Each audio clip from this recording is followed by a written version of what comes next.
예, 프랑스 파리에서 연쇄 테러를 감행한 순위파 이슬람 무장 조직 IS가 이번에는 미국의 수도 워싱턴을 공격하겠다고 위협하는 새로운 동영상을 공개했습니다. IS의 테러 공포가 전 세계를 위협하고 있는 가운데 우리나라도 결코 테러에 안전할 수 없습니다. 오늘 이 시간 신상엽 전 국정원 대테러 업무 담당 국장, 정상률 명지대 중동문제연구소 교수님 모시고 자세한 얘기 나눠보도록 하겠습니다. 어서 오십시오. 안녕하십니까. 자, 이 프랑스 파리에서 있었던 테러 많은 희생자를 냈죠. 그래서 나흘째입니다. 아직도 이제 그 후유증이 계속 있고요. 프랑스 국민들은 그 후유증 극복하기 위해서 정말 안간힘을 쓰고 있는 상황인 것 같습니다. 뭐 테러가 남의 일이 아닌 건 아니겠습니까? 전 세계적인 문제인데 일단 여쭤보고 싶은 게 이 프랑스 연쇄 테러를 감행한 IS가 미국을 상대로 이번엔 공격을 하겠다. 새로운 동영상을 공개하지 않았습니까? 어젠가요? 하버드대 인근 건물 4개에서 긴급 폐쇄되는 이런 소송까지 벌어졌는데 이번 다음 타겟 미국 워싱턴 지금 경고하면 그렇게 가는 거 저희들 보면 됩니까? 예, 어떻습니까? 그렇게 일단은 그렇게 봐야 될 것 같습니다. 사실은 그 IS가 오래 전부터 사실 작년부터 그 저널을 보면 다비크라는 저널이 있거든요. 저널을 보면은 크루세이더 십자군이죠. 십자군에 대해서 계속 그 소위 말하는 아마겟돈까지 하겠다. 종교적인 전쟁하겠다 했거든요. 그럼 십자군의 중심은 어디냐? 미국이고 물론 영국, 프랑스 포함됩니다만. 미국이고 그래서 준비했을 거라고 저는 봅니다. 일단은 준비했었는데 이제 거기는 뭐 누가 할 거고 장비는 뭘로 할 거고 시기는 어떻게 할 거고 뭐 그런 거 계획을 세웠을 거라고 보는데 이번에도 그 13일 금요일 날 딱 태그에서 했잖아요. 그랬죠. 그 굉장히 상징적인 의미였거든요. 여러 가지로. 그런 측면에서 아마 시도는 할 거다. 시도는 하겠지만 이제 성공할지는 뭐 미국이 어떻게 대응하느냐에 따라서 하느냐에 따라서 달라지겠죠. 그래요. 그 조직들이 어떻게 또 미국에 침투할지 지금 굉장히 삼엄하게 보안을 강화하고 있다고 하는데 좀 걱정이 됩니다. 자, 다음 타겟은 로마나 또 뭐 영국, 런던 이런 이야기도 나오는데 그 부분은 어떻게 해요? 이게 글로벌적으로 좀 확산하는 겁니까? 교수님 어떻게 보세요, 그 부분? 예, 최근에 그 작금의 테러 상황, 특히 IS가 진행하는 상황을 보면 IS 위상이 참 변해졌구나. 정말해서 과거 그 1990년대부터 그 오사마 빈 라덴이 이끄는 알카에다가 20년 동안 전 세계에 구축한 그 소위 말하는 테러 네트워크가 있습니다. 점조직들이. 그게 전부 그 알카에다가 지금 소강 상태로 들어가니까 그 점조직에 있던 그 이 테러 단체들이 전부 IS 우산 속으로 다 들어간 거 아니냐. 또 IS 역시도 그런 역량을 확보하다 보니까 소위 말하는 칼리파가 저 통치하는 국가를 시리아 그 이 이라크 지역에서 건설하는 데서 방해되는 세력, 국제 세력에 대해서 이게 정말 테러 전선을 넓혔구나. 그게 자신감을 발휘하는 것 아니냐 이렇게 생각이 됩니다. 그런 측면에서 보면은 세계 어느 나라도 좀 이번에 참 IS가 뭐 60몇 개 나라를 그 십자군 동맹 국가로 지정했듯이 그 나라들은 어느 누구도 그 자유롭지 못한 나라다. 대비를 철저히 해야 된다 이렇게 봐야 되겠습니다. 자, 교수님, 그 테러 수법이 뭐 방금 전 세계적으로 확대된 것도 있지만 수법 보면 이번에 소프트 타겟이라고 해가지고 정말 민간인들을 상대로 하는 거, 공연장, 축구 경기장, 레스토랑 이렇게 좀 공격을 하지 않았습니까? 걱정이 많이 됩니다. 그래서 테러 수법하고요. 지금 조직 체계 잠깐 이야기를 해주셨는데 기존과 달리 게릴라식으로 점조직적으로 그러니까 특수부대까지 조직했다고 하는데 어떻게 지금 유형이 좀 변하고 있는지 그 부분도 좀 설명을 좀 해주세요. 지금 이 IS가 진행하는 것 보면은 그 과거에 알카에다가 했던 거나 거의 다름이 없습니다. 그래요? 다름이 없습니다. 그런데 이게 우리가 이 뉴 테러리즘이 왜 생겨났느냐. 우리 이제 우리 소위 말하면 우리 사회 환경 변화를 좀 직시를 해야 됩니다. 특히 우리가 지금 매스미디어가 되게 발달이 되고 있고 또 이 개인 매스미디어라고 SNS가 이렇게 발달되어 있기 때문에 세계 어느 나라에서 공격을 해도 그 효과는 똑같습니다. 마치 우리가 그래서 1970년대 이 이스라엘 이스라엘 대상으로 팔레스타인이 공격했던 그런 시기가 아니고 지금 어디를 공격해도 다 이 효과가 똑같은 시스템이다. 이런 환경이다.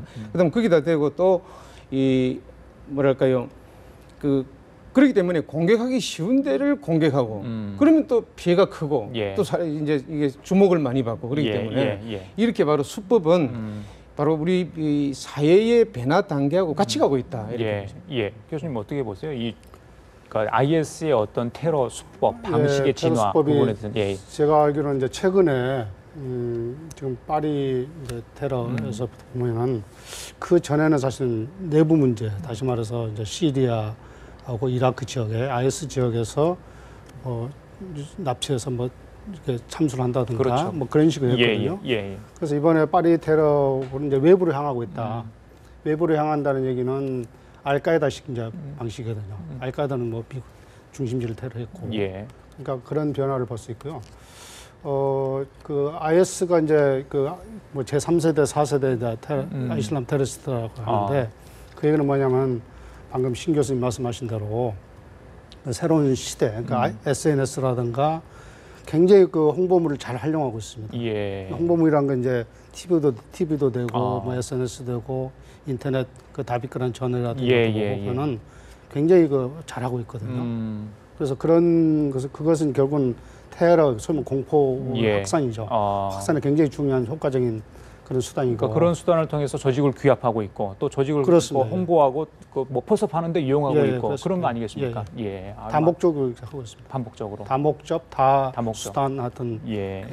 안타까운 이야기지만 뭐 불가피한 측면도 있는데 어쩌면 우리 모두가 테러 단체의 홍보부장이 돼 있는 것 아니냐 하는 그런 생각을 언뜻 하게 됩니다. 그래요. 아주 뭐 걱정이 되는 상황인데, 자, 이건 정 교수한테 여쭤봐야 될 것 같아요. 그 이번에 이제 용의자 2명이 그 난민들 있잖아, 유럽으로 들어왔던 시리아 난민들 중에 이제 섞여 있어가지고 그런 우려 혹여나 했더니 진짜 이거 들어 있었거든요. 그렇다 보니까 난민 정책의 어떤 변화, 유럽도 굉장히 고민스러울 밖에 없을 것 같아요. 어떻게 보세요, 그 부분은? 그 보도가 벌써 나왔었죠. 그 난민 속에 이제 IS 대원들이 들어서 유럽으로 들어오고 있다라는 보도가 있었는데 얼마 전에 있었거든요. 근데 그게 현실화된 거죠.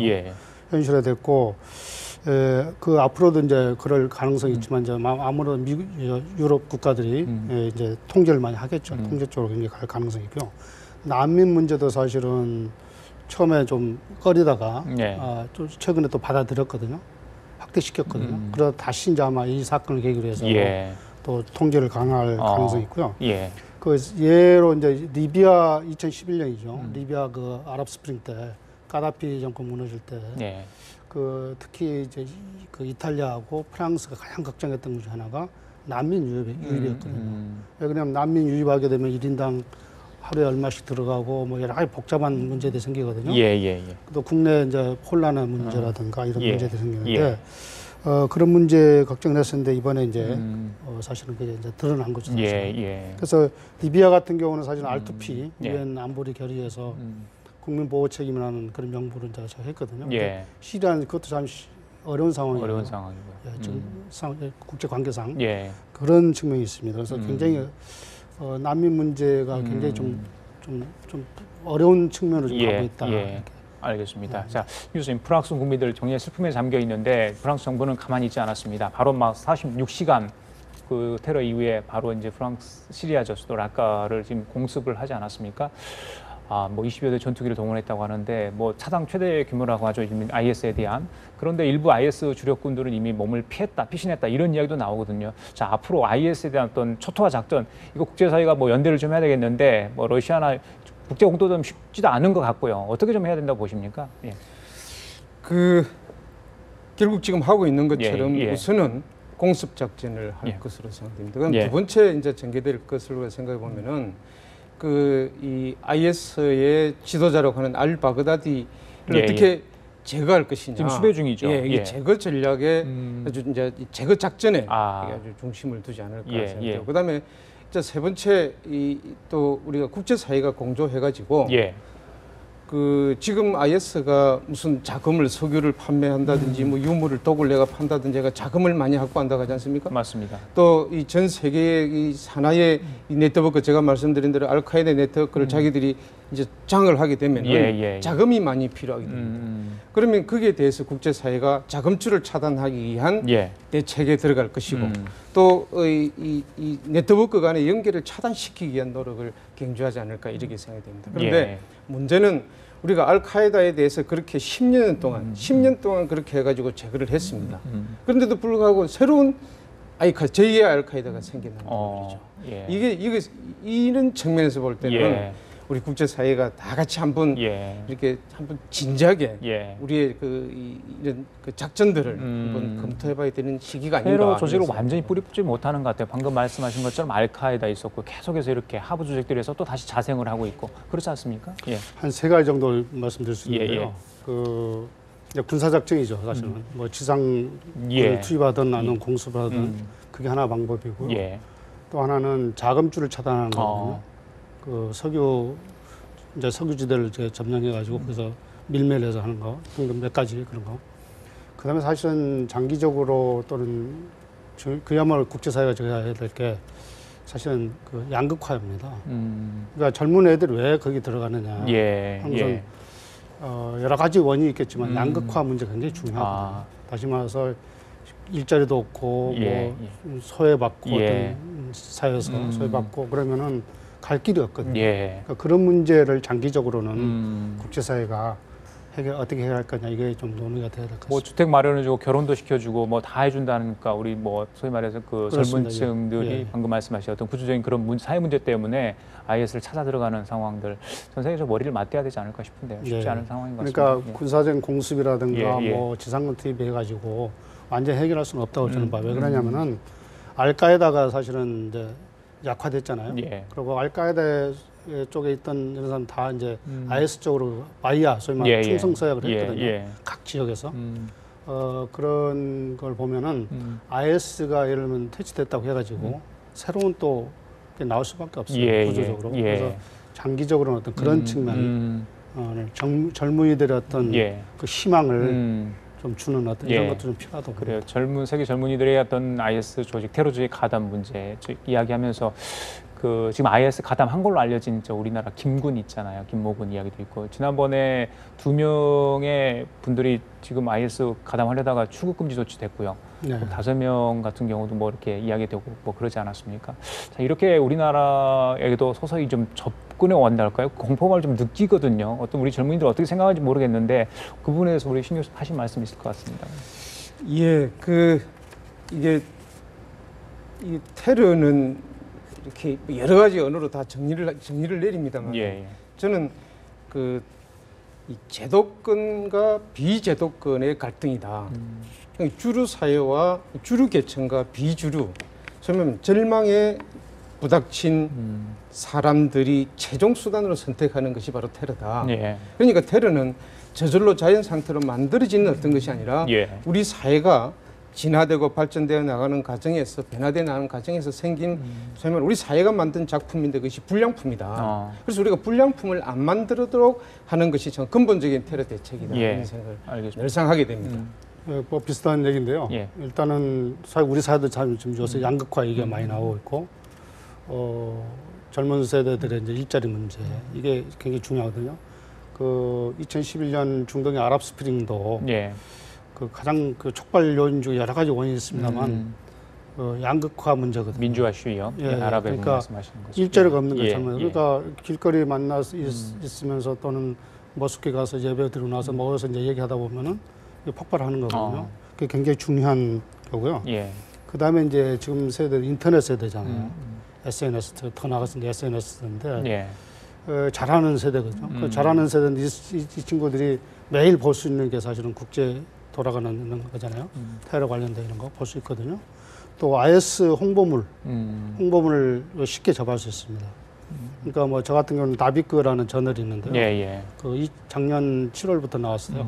IS 선포하고 나서 바로 나왔는데 한 11권, 12권 나왔는데 거기 보면 멋있어 보이거든요. 사진이고 뭐 총 차고 다니고 뭐 이러니까 멋있어 보이고 또 그 여성 뭐 문제 결혼시켜주겠다, 뭐 집 사주겠다 이런 것 등등 이런 것들. 그러니까 소외되고 일자리도 없는데 이러니까는 그야말로 이제 극단적 방법을 택하는 그런 젊은이 있을 수 있다. 시간이 많지 않아서 이 문제 여쭤볼게요. 지금 이제 이번에 다중이용 시설에 대한 테러가 있었기 때문에 저희들 이제 뭐 군이나 국정원 뭐 여러 가지 경찰도 이번 시설 점검을 하고 있는 것 같아요. 인력도 좀 부족하고 시스템도 열악하다 이런 지적이 계속 나오고 있는데 많은 분들이 가장 중요한 게 테러 방지법 문제 지금 국회에서 계속 계류 중인 상황 아니겠습니까? 지금 이걸 놓고도 또 정치권에서 논란이 되고 있는데 두 분의 의견 좀 듣고 싶거든요. 어떻습니까? 각자 뭐 짧게 좀 이야기 좀 해주시죠. 지금 현재 그 국가 대테러 우리 이때 테러 업무가 사실 수행하는 게 법적 근거가 없습니다. 법적 근거가 없이 정부 각급 기관들이 이 안전 업무나 이런 이렇게 자기 고유한 업무를 수행하는 그 결과에 나타나는 부수 효과로서 대테러 업무를 하고 있습니다. 그러니까 이게 대테러 업무를 제대로 수행할 수 있는 시스템을 구축해야 돼요. 구축해야 됩니다. 구축해야 되고, 근데 구축하는 방식에 있어서 그럼 어떻게 할 것이냐, 이걸 누가 관리할 것이냐 문제인데, 참 시간 관계상 뭐 짧게 이야기드리면 어떻게 할 것이냐 하는 문제에서는 우리 이 국가기관이 약 한 20여 개 국가기관에 관련이 됩니다. 관련이 되기 때문에 이 관련이 되는데 이 관련된 국가기관들 간의 협력을 잘하고 조율을 잘할 수 있는 그런 기능을 수행할 수 있어야 되고, 그다음 또 두 번째, 이 테러는 보이지 않는 적과의 전쟁이기 때문에 정보 역량과 정보 이 커패시티를 가지고 있어야 돼요. 그다음 이제 또 이 세 번째 이 말한다면은 그런 측면에서 보면은 저는 하여튼 정보 업무를 수행하는 곳에서 해야 된다. 이러거든. 실제로 또 미국 같은 경우도 보면은 그 국가 대테러 센터라는 게 있습니다. 내셔널 카운터 테러리즘 센터라는 게 있는데 그것이 뭐냐면은 국가정보장 산하에 있습니다. 그러나 국가정보장 산하에 있다 하더라도 대테러 센터가 국가정보장의 부속 기구가 아니고요. 보조 기구가 아니고 독립된 기구로서 국가정보장한테도 보고하고 국회에도 보고하고 대통령한테도 보고할 수 있는 시스템을 갖추고 있어요. 그러니까 우리나라도 그 대테러 센터라든지 이런 어떤 그 컨트롤 타워를 만들더라도 그런 미국의 사례를 벤치마킹하는 것 아주 중요하다고 저는 생각합니다. 정 교수님 뭐 덧붙일 말씀 있으십니까? 이제 신 교수님은 꼭 필요하다라는 말씀하신 것 같고 저는 이제 좀 저도 필요하다고 봅니다. 그런데 조금 좀 다른 측면에서 보면 과거에 사실 2001년 9.11 테러 이후에 우리나라에서 테러 방지법 한 논란이 계속 하다가 제가 한 적이 있거든요. 그때 비판적으로 이제 본 뭐 시민사회라든가 이런 쪽에서는 이런 수사권 문제라든가 수사권을 누구한테 주느냐, 또 군병력 동원 문제라든가 또 테러단체 구성죄라든가 어떤 걸 구성할 것이냐, 테러 범죄 미신고자에 대한 처벌이라든가 허위신고죄라든가 또 특히 또 통신비밀보호법 보호 관련된 거 이런 것들 논란이 있었거든요. 테러 방지법 필요하대, 보완적이 좀 필요하다. 그렇죠. 그런 이제 보완이 필요하다는 전혀 지금 다른 측면이 좀. 알겠습니다. 지금 오늘까지 여기까지 듣도록 하겠습니다. 두 분 교수님 고생 많으셨습니다. 감사합니다.